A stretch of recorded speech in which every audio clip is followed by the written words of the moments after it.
欢迎收看关键时刻。今天美国的白宫放上一张图片，这张图片是什么？你看到他把川普变成超人，他说他是一个 Superman， 还有什么？他带来了希望，川普就是一个希望的这个象征。当全球都觉得哦，你白宫太幽默了，你川普又在搞什么事情的时候，也太酷手了吧？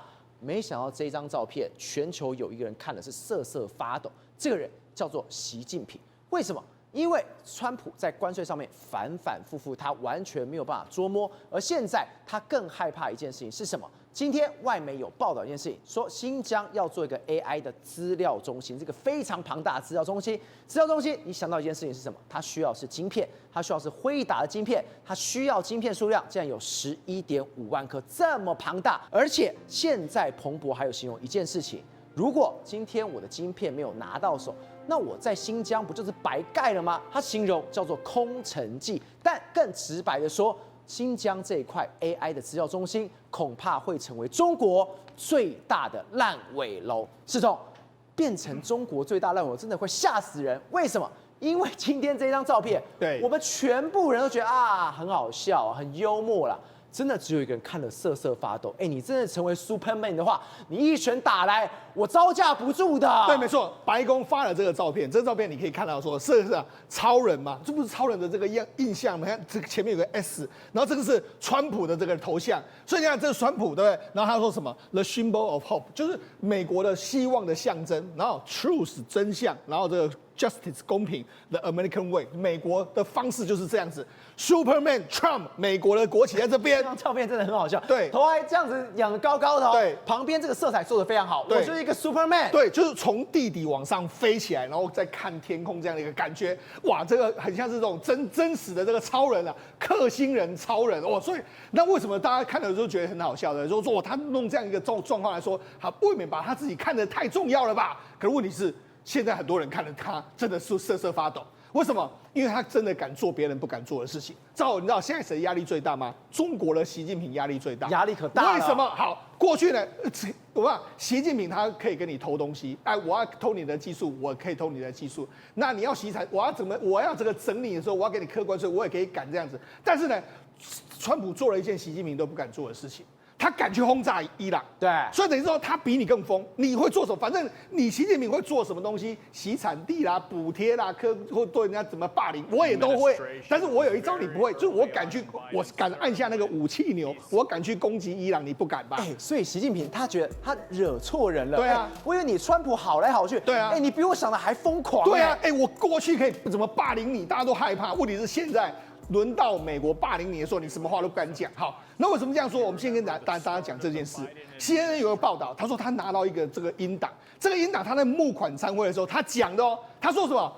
我曾经跟习近平说，如果这是川普的原文哦，他说如果你知道吗？如果你对台湾动手的话，我会把北京炸个稀巴烂。他的帮的 S out of the Beijing 这样一句话，然后呢，习近平就说，北京你要轰炸。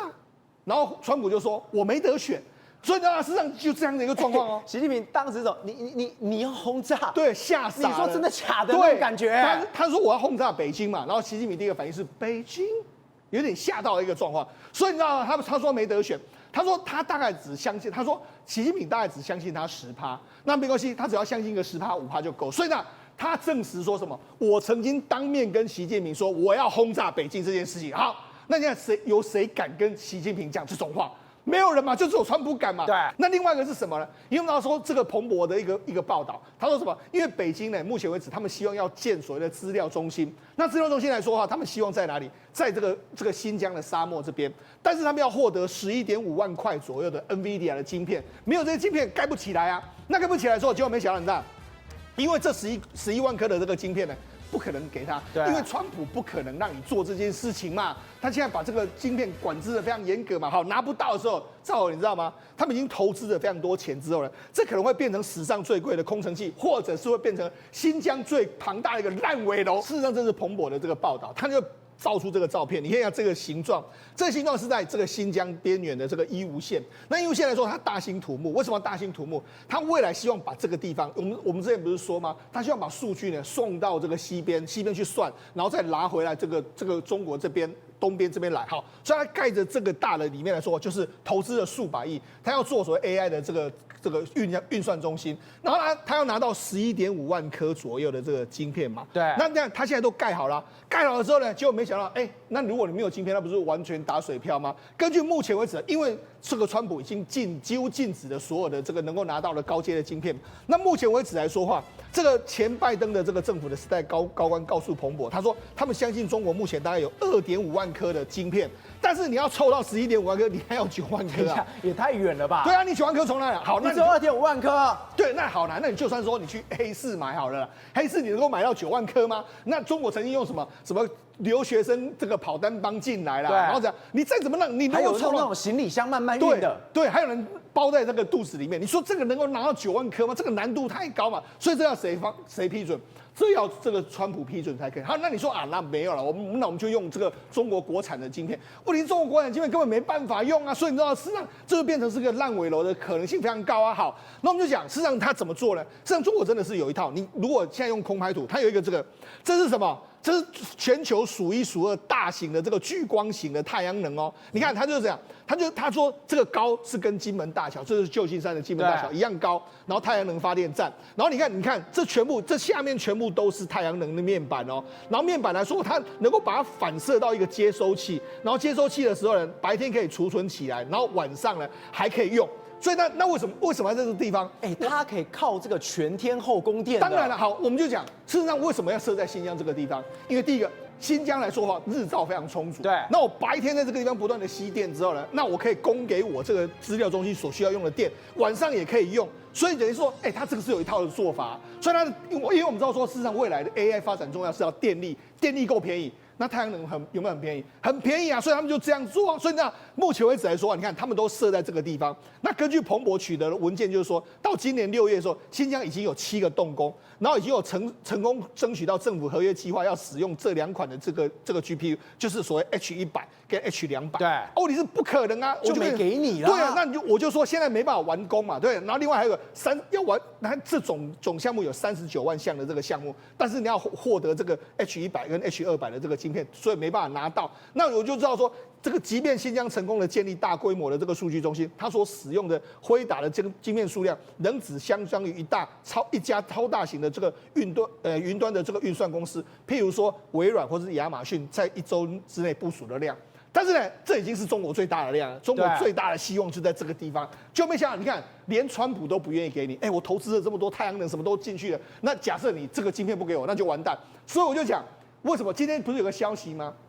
黄仁勋不是在接下来一段时间准备要到中国去嘛？那中国去的话，搞不好中国就会跟他谈这件事嘛。那个黄仁勋要去之前，他又去见了川普嘛。对，所以搞不好就是这件事，我们也不知道是不是这件事嘛。好，所以你就知道，事实上，中国目前为止 AI 的发展，虽然说今年呢，中国有什么 DeepSeek 出来啊，然后什么机器人出来，但是最终它还是被美国晶片给掐得死死的。好，那另外第二个是什么？第二个是说，中国不是说，我用稀土禁令吗？不让你这个拿到稀土嘛？那美国不是受不了嘛？所以美国就进行了这个日内瓦跟伦敦的两轮回合的谈判，要求你赶快把稀土增加出来。可是问题是现在呢，传言是什么呢？传言是川普他也不想等了。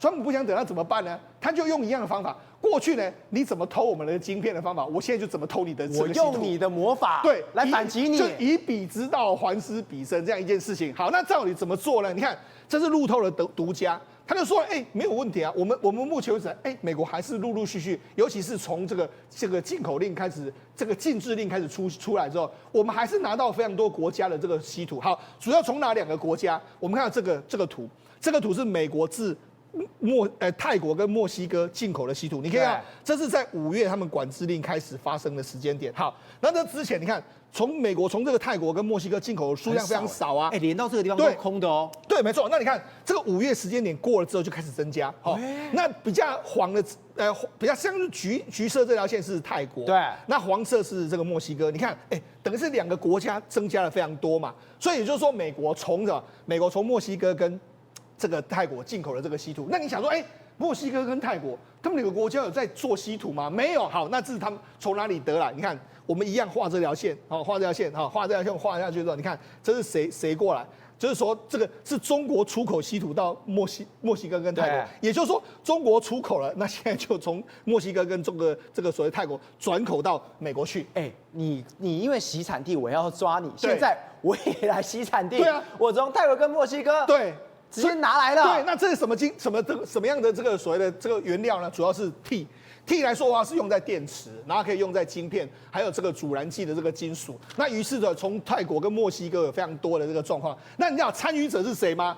我们都说，中资企业，我们都说它都是什么这个中党爱国，没有都是中资企业在参与的。中资企业就说，你要的话我就给你，你要我就给你这样一个状况啊。好，那当然中国有没有意识到？中国意识到啦，他想要取缔这些啊。问题取缔之后还取缔不完啊。那你知道，至少你看。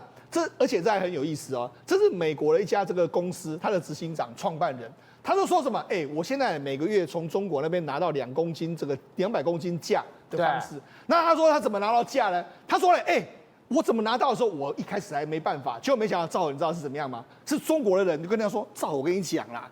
你要怎么偷运？我跟你说，等一下，中国人教我的。对，美国人跟这个我要偷运还是中国人教我的？因为中国人有经验嘛，他就说这样赵，你放心好了，我绝对帮你想好办法，你要多少我就给你多少，就这样。然后他就开始了，那中国的采购代理就从这个生产商取的原料，然后有一家船运公司将这些包裹重新贴上标签，然后铁、锌或是艺术品，然后再另有一个国家转运，然后转运之后，然后就另外国家就是可能是泰国，他连把他的路线都帮他想好，对，没错，我根本不用动脑，对，你就帮我处理好了。对，那你看他这个帕克就是美国公司，他说我希望定期进口500公斤，但是大批进口会引发这个审查，那中国的物流公司也非常审慎，可能会担心后续的结果，但是他们还是帮你搞定了，所以你就知道他们非常厉害。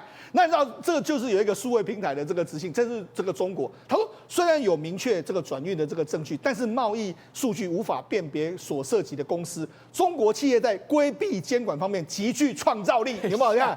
这句话太好笑。对，他说中国企业在规避监管方面，对你的创造力很强。对，我抓 A 你就有 B， 我抓 B 你有 C。你每天都在复制不一样的新玩法。过去中国就是用这样的方法在偷美国的晶片嘛，那现在美国是用反过来，但是美国还不会，还是中国人教他然后他才慢慢学会的一个状况，所以你就知道非常有意思。那中国商务部5月就说，我们有一些未指明的海外实体呢，跟国内的不法的这个分子勾结，然后逃避它的出口限制，然后表示了这个阻止此类活动对国家安全至关重要。所以中国有在抓，对，中国有在抓，但是问题是抓不胜抓。那为什么会抓不胜抓？因为问题在哪里？你知道5月他们禁制令开始之后呢，你看所有的稀土，包括说锑啦、价、锗，这些价格都完全飙涨，有的涨了2倍，涨了3倍。那你知道对这些中国业者来说啊，他会不愿意出给美国吗？我能够赚钱的机会，我跟你讲，特别是有一些重稀土啊，全世界的这个使用量最大就在美国。我如果不卖的话，我是没办法赚钱的。所以对这些厂商来说，他一定会想办法，就会帮你解决。你只要给我订单，我就帮你解决，我就源头从转运怎么样，我都帮你解决。我觉得川普还有一件事真的很敢，他怎么很敢呢？他连说谎他都敢。你知道为什么他连说谎？而且他说谎脸都不会红的。对，他真的很厉害。你看或许习近平还不太敢像他这样，但是他完全前一秒后一秒打脸他，前一秒他都完全不在意，完全都不在意。我们不是说他的这个为了美国至上，他的脸皮也真的是非常的厉害。好，为什么这样说？你知道美国的这个 Political 的杂志呢，就刊了一个文章，他说什么呢？因为我们知道越南不是20%的关税嘛，对，20%的关税来说的话，他就说原本呢这个越南跟这个美国要达成关税协议，然后说，就没想到在最后关头的时候呢，川普提高税率，从原本谈妥了11%进行改成20%，然后这让越南政府错愕不已，充了满满的愤怒、失望，还有这个惊讶、失望跟愤怒。还有这样搞的？对，好，那你知道为什么这样呢？我们跟他讲，因为越南跟美国达成的叫做贸易协议。贸易协议的意思是什么？我们都已经有 deal 了嘛 ，deal 的话就是，我们可能就写一个文字，就是11%或者20%，写好了才有协议嘛。对。然后要通过什么？因为贸易协议是要通过2国政府，就是美国要这个国会通过，然后呢，这个所谓越南也要他们国会通过，所以是有个书面。那也就是说，事实上，这个 Political 是拿到书面的数字哦，是这个样子哦。对。所以应该是11%的，就没想到川普就自己把它改成20%。而且你知道为什么越南会傻眼？因为越南为了这一次的11%，假设真的是11%的话，它的市场都开放了嘛？它美国进口对越南零关税，对，零关税零哦，而且它农产品什么什么都给了哦，我都买哦。对，我们台湾现在还卡在，比如说汽车什么农产品，没有啊，它全部都给了，就没想到他说所有人都傻眼，都摆了一道。但是目前为止来说话，越共都没有说话，因为什么？因为事实上，川普说20%，假设苏林认为说，不是11%，你为什么他不出来讲话呢？我跟他讲，这搞不好是川普的另外一种手法。哦，什么手法呢？因为赵，我问你，假设真的是11%的时候，你觉得现在这些国家会怎么争取？我一定要10%、9%，我10%，我这边我会比越南差吗？对啊，好，但是他就跟你外面谎报说是20%，所以我怀疑他是在说谎，他故意这样说。为什么？你看他这几天又开始讲了。他已经有开讲23个国家嘛，对？他说剩下的国家呢都要课15%到20%，大家都要付钱。你看了又漫天喊价，大家知道现在对等关税是多少？10%，它最低不是10%，对，现在它又变成是说，你给我加5%，你偷偷加10%，对，就又变成是这个样子。然后把这个所谓越南从11%也加到20%，对不对？然后你看他把巴西呢从原本的10%加到50%，所以我就说他们现在都随便乱开。但是这个随便乱开，我就说现在这些数字呢。我劝大家也不要相信，为什么？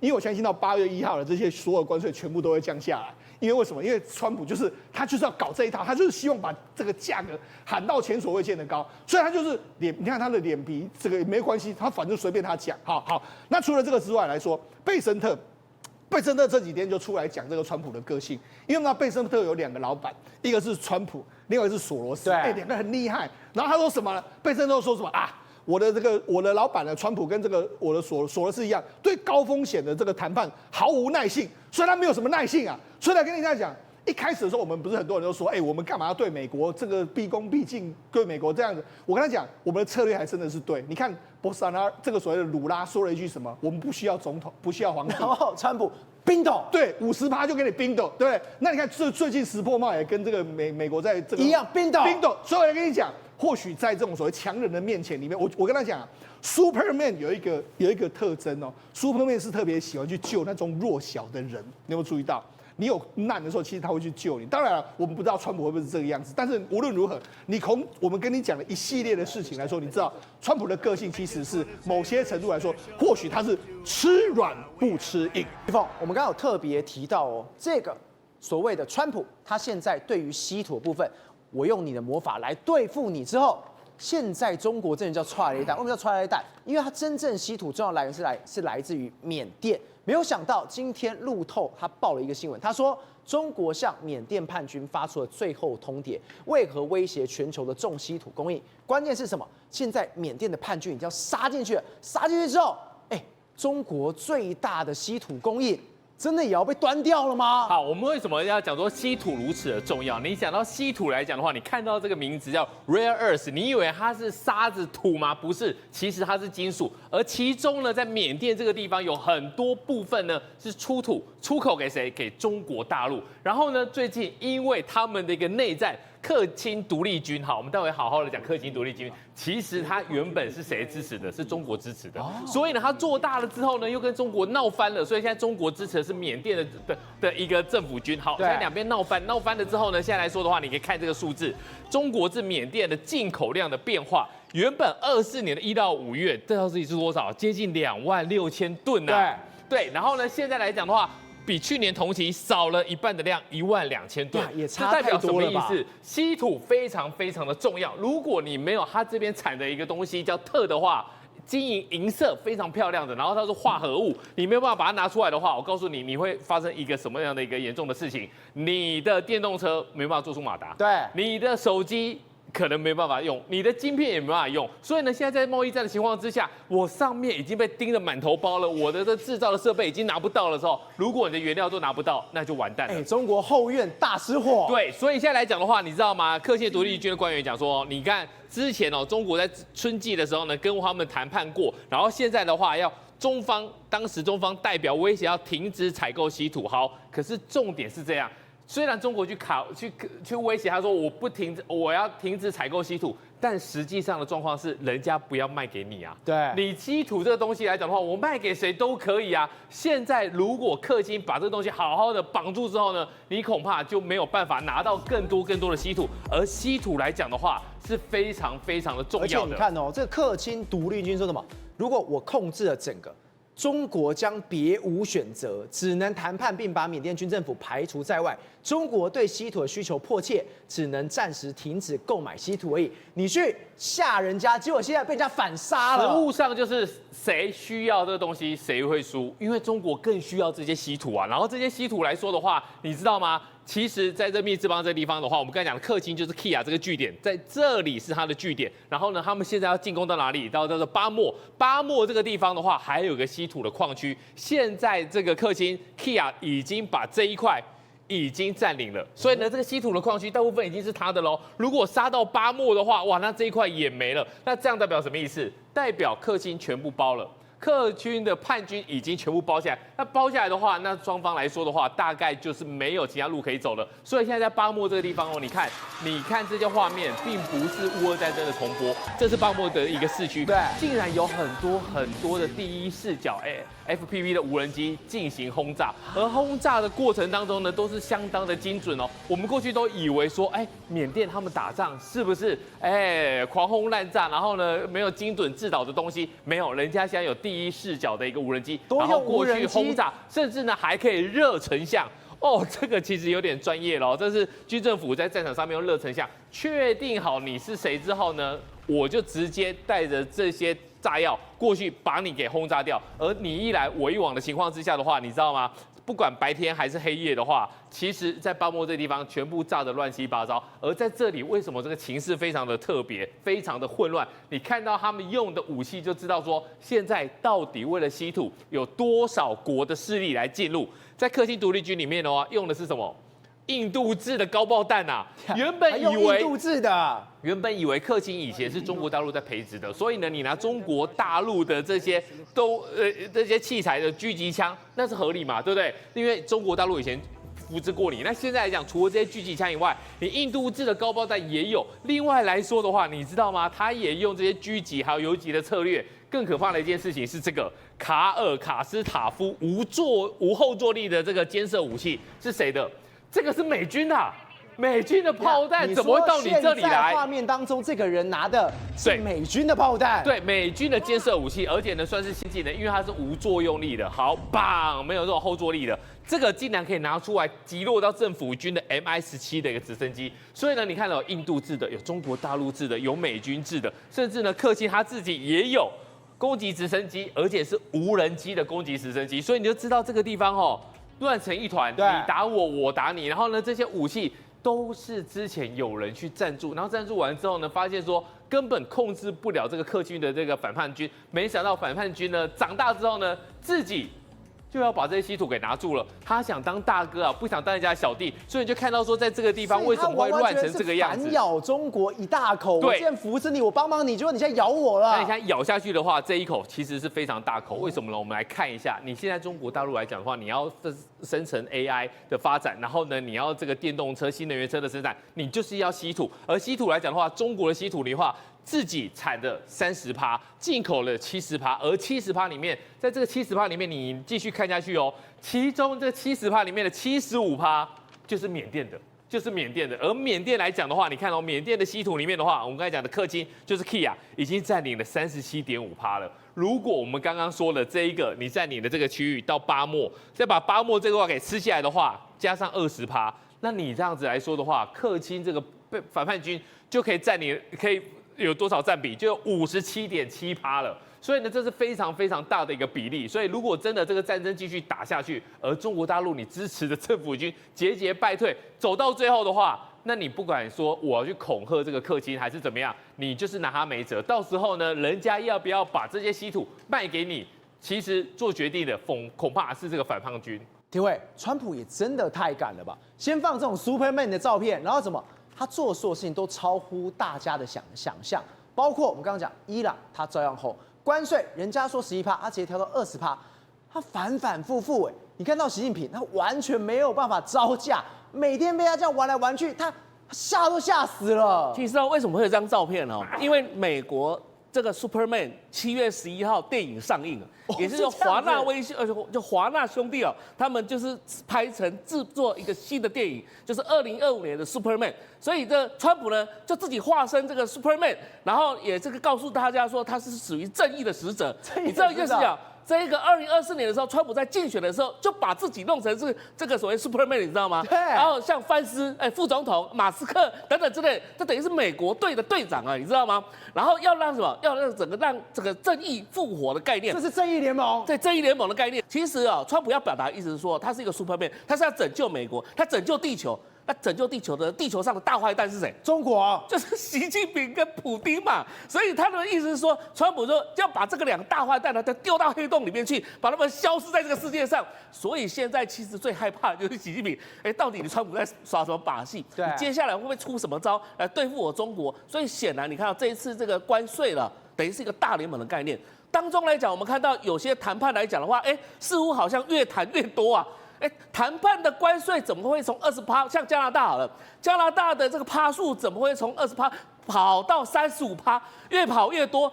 巴西本来是10%，可以跑到50%，那代表什么意思呢？其实川普就是要什么？这些国家不要洗产地。为什么呢？因为中国企业都可能到这个地方去做洗产地的动作。那川普来讲的话，他就是化身成正义的联盟，要阻挡这种情形的发生。所以刚刚我们提到，不管是稀土的问题、伊朗的问题，现在来讲他也在恐吓，下礼拜他要做什么事情？因为美国国会要通过一个制裁俄罗斯法案哦。对。现在他下礼拜有一个非常重大的宣布，就是要针对普丁而来的，就是代表你普丁现在不听话了，我已经看出你的真面目了。现在下礼拜来的话，大家等着看他怎么端出一个东西，让普丁消化不了。而且你知道啊，他现在要针对跟普丁在一起的买家来进行制裁，不是那个普丁制裁俄罗斯哦，是跟比如说中国好了，中国跟俄罗斯买天然气，对不对？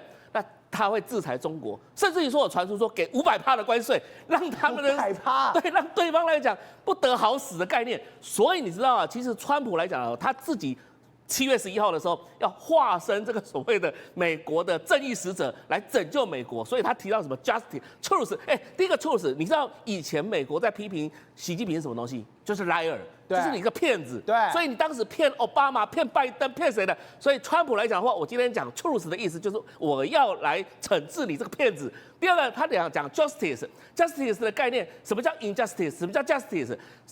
正义归谁？其实说真的，也是川普自己定义的。但是问题是，他看到习近平，你跟那些什么偷窃我美国东西、偷窃我或者是你们在骗我美国东西的时候，这时候你们是站在正义这一方还是假的这一方？所以川普要打击这些东西。所以可以看得出来啊，他心里在想什么？其实，在竞选的时候就已经展露出他是一个美国队的队长，而现在他也想一个地球队的队长。宇轩，为什么我们说今天川普他随时都可以来动手？包括伊朗说轰就轰，你看到这个是他们的国防部长叫赫格塞斯，他出现在五角大厦，我们看到这个画面，这画面呢太奇妙了，他在五角大厦呢竟然在拍了一个这个片子，他在白宫前面拿着一份文件，那这份文件是哪里来的呢？不是从他手上凭空变出来的，而是从天而降的。从天而降，直接他就利用一台无人机，有没有看到？把手举得高高，然后去拿着那份文件跟你讲说，这是天上掉下来的，就是这个画面。对，然后拿来说什么？这是未来美国国军的未来，他们要把所有的陆战系统进行全方面的改革。以前讲到陆战，大家会想到什么？拿步枪，不管你是 N16，顶多呢给你扛个我们讲的火箭炮。他说未来不是了。未来每个陆战队或者是陆军的弟兄手上拿的都会是摇杆，都是无人机手把，对，他后面所有人都是拿着摇杆，对，都是拿着手把。然后你看到黑格塞斯在前面很英勇哦，这样一边走，然后一边一直帅哦。为什么？因为他以前也是媒体嘛，对不对？当然要秀一下。然后后面就开始一台无人机开始凭空而降，从天而降。他说这就是未来我们美国的标配。他在跟你讲说什么？这个备忘录，他直接把这个备忘录公布。他说，因为我们的对手啊，一年可以生产数以百万计的我们讲无人机，但是在乌俄战争的经验里面，我们得到一个概念，伤亡最严重的一个主要火力，通通都是来自于无人机。所以6月6号，川普总统666非常的顺，14307号直接跟你讲，美国未来的无人机产业，我们要全方面制造，而且赵尔啊。你知道他们怎么制造法吗？不只是要把技术在当地制造，他甚至说你这些陆军啊。我们现在有 Dogi 对不对？对，经费管制严格对不对 ？Long man Dogi 放行，你不管是什么单位，你如果看到那个无人机北拜哦，这不利后用，你就直接给买了，买下来，不限厂商独立采购测试无人机，你爱怎么买就怎么买，就是把我们所有的部队都弄出来，全部每个人都要配载无人机。而且你看哦，包括在德州，他们甚至怎样，有一个叫胡德堡的地方。直接3D 立体电影，哒，就把他们的无人机一台印出来。那赵尔，你就问啊，你做这么多无人机干嘛？因为 Hexas 已经跟你讲了，他在整份的备忘录里面跟你说，赵尔，无人机哦，不是所谓的工程的机器，也不是所谓的攻击的机械，它只是什么弹药的一种，弹药消耗品。对，他说对我们来讲，以前你拿的是火箭炮，以前拿的是枪，你就把这个东西当成子弹，全部都当子弹，这样就对了。他说，所以美国未来要有自己的制造能力，而且技术上呢，我们也要超英赶美 ，OK？ 然后呢，实战训练上呢，也要有办法去运用，因为乌克兰最厉害的不是说它的无人机有多先进，而是你多会用嘛。在最可怕的是这一句，我看到我都兴奋起来了。印太作战部队为优先部署对象。印太是哪里？中国还要针对都是中国这地方啊，对啊，那中国的一根钉子插那边谁？不就我们台湾吗？对，等于就说未来的地域景象，他说优先适用嘛，这些海军陆战队第一岛链的针对中国的优先适用嘛，而且他也直接示范给你看，说他厉害在哪里。比如说 我们讲 Aero Environment 哦，有一台叫做 Puma。那他用这个 Puma 是最新型，叫 Puma 3。哦，这个 Puma 3它是一个我们属于监控跟侦查的一种无人机。他说未来的打击形态类似这样，他直接示范给你看。先用 Puma 3呢去掌握到敌机哦，进行所谓的 ISR， 掌握到敌机呢以及敌人的所部署的位置，不管你是坦克车或者是飞弹车，来监控之后呢，他干嘛？哦，我看到你刚刚看到那个就是 Puma 3哈。找到你之后呢，然后地面的部队开始去运行，利用他手上的 laptop 或者是任何的这种我们讲作战系统，然后马上呢再用另外一边的 Switchblade， 也就是弹簧刀600，你有没有看到？我锁定之后发射，然后呢开始去针对那目标，这个制空之后呢搜寻，因为它现在最新的呢至少可以维持40分钟之久。3D 搜寻之后呢，好找到那个目标，精准定位之后呢，进行毁灭性的打击。而且这个弹簧刀600最新的，它也有反装甲，所以它特别给你示范开的是什么？我就打装甲车，我就用一个小小的消耗的弹药、游荡弹药、制空弹药、小小无人机，而且你看到它前方面是不是有一个圆圆的头？对，这个头还有所谓的红外线以及相关的侦测系统，而且它也是我们讲稍微可以所谓防电站干扰。吓人呢！当你被它抓住之后，完全都没办法躲得掉。你刚说4分钟，它过去神不知鬼不觉，就砰一声就把它击毁了。照你知道最可怕在哪里吗？这个范围可能是20公里，但你想啊，发动攻击的单位是谁？以前的陆军，你如果回归到10年前，你能想象吗？我一个陆军阿兵哥在那边雄壮威武，就现在跟你讲说，他可以横空20里狙杀一台坦克车，而且呢，所耗费的只有一台无人机，然后靠他一个人。就这么简单，对，所以未来的整个作战系统会变不一样嘛？你看海军陆战队这种训练教育司令部的这种班杰明·华森，他就出来讲说，每一位陆战队员以前叫做都是步枪兵，对不对？但现在不叫步枪兵，步枪兵是什么？拿手榴弹 Kenway 哦，所以我们包括这个当兵训练都要训练手榴弹投掷，看你可以投20公尺、30公尺。他说未来都不用，因为呢，以后未来每一队陆战队队员都是在500公尺距离外击杀敌人，远距离狙杀。现在大家想的不是说我要带几颗手榴弹，而是我要多带几台无人机，因为他们把无人机视为制空弹药的一种。但是呢，你讲那么多，你会好奇一件事情啊，你刚刚有讲监控的，有讲打击的，那谁当中控？因为美国是不是很在乎一个概念，就是 C4 嘛，对不对？就是指挥、管制、通信、资讯 ，Command, Control and Communication and Computer。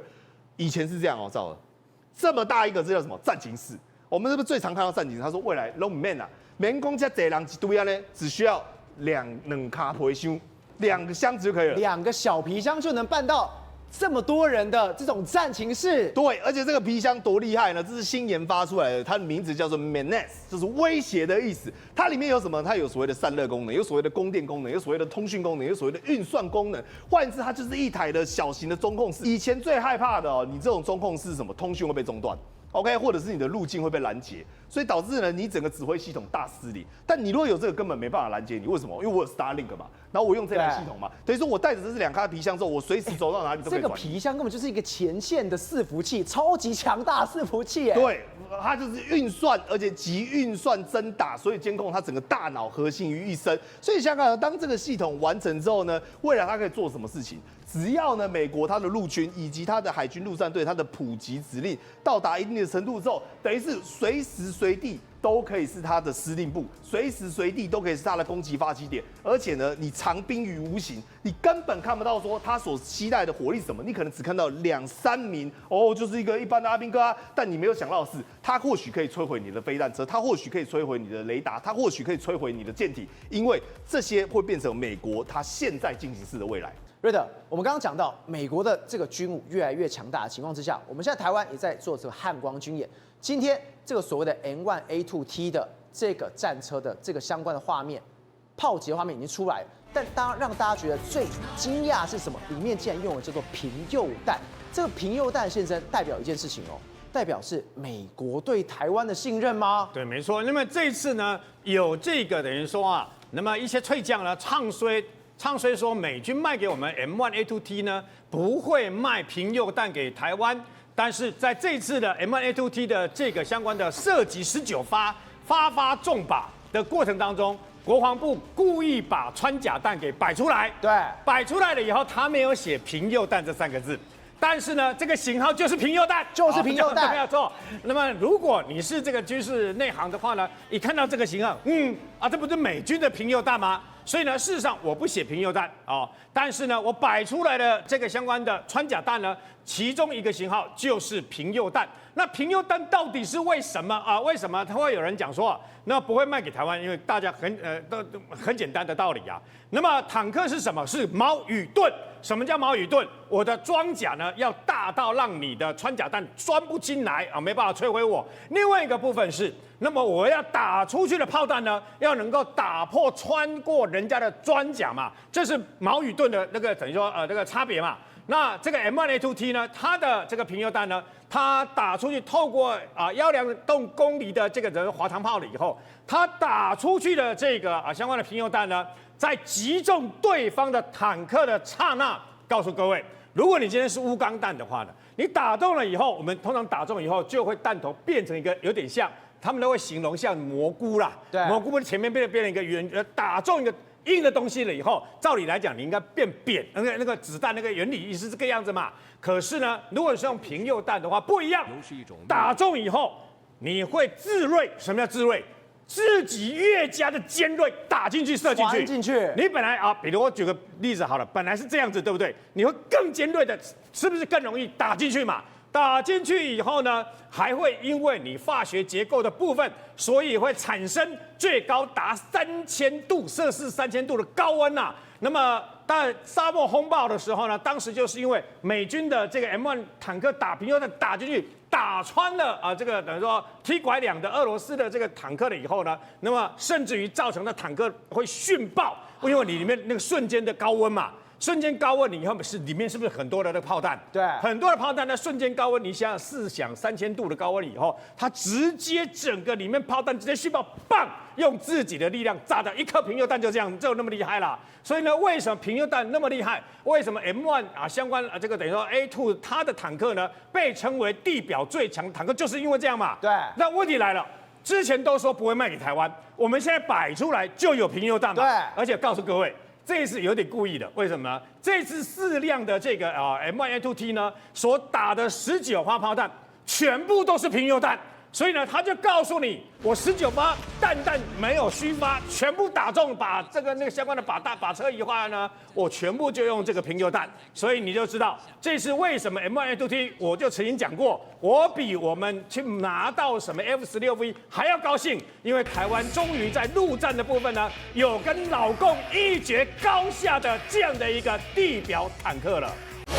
宏观取材，厘清真相，犀利精准，深入剖析，时刻掌握关键，新闻时事不漏接。老时段，新气象，我是钟浩和，关键时刻2.0全新出击。